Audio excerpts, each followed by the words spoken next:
গ্রামের চৌরাস্তা, সবাই চুপচাপ। যে প্রভাবশালী লোকটির মুখ কেঁপে উঠেছিল সে ঘরে বসে আছে, দরজা বন্ধ। সত্য প্রকাশিত হয়েছে, কিন্তু সত্য মানেই শান্তি নয়। মেয়েটি ক্যামেরা হাতে আকাশের দিকে তাকায়।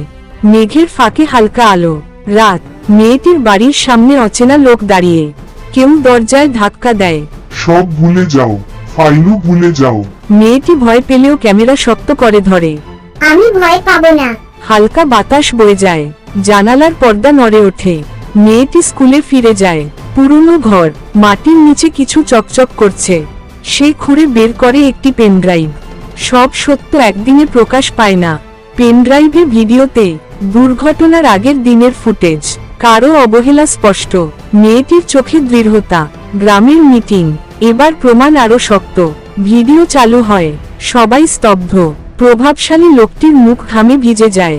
মেয়েটি বলল, সত্যকে ভয় দেখানো যায় না। হঠাৎ আকাশে মেঘ জমে, তারপর সূর্যের আলো বের হয়।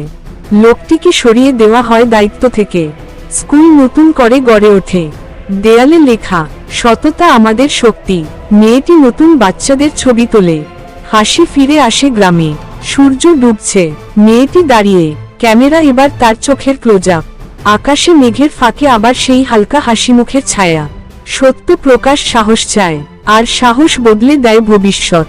একটি কণ্ঠ যদি থেমে না যায়, পুরো পৃথিবী বদলে যেতে পারে।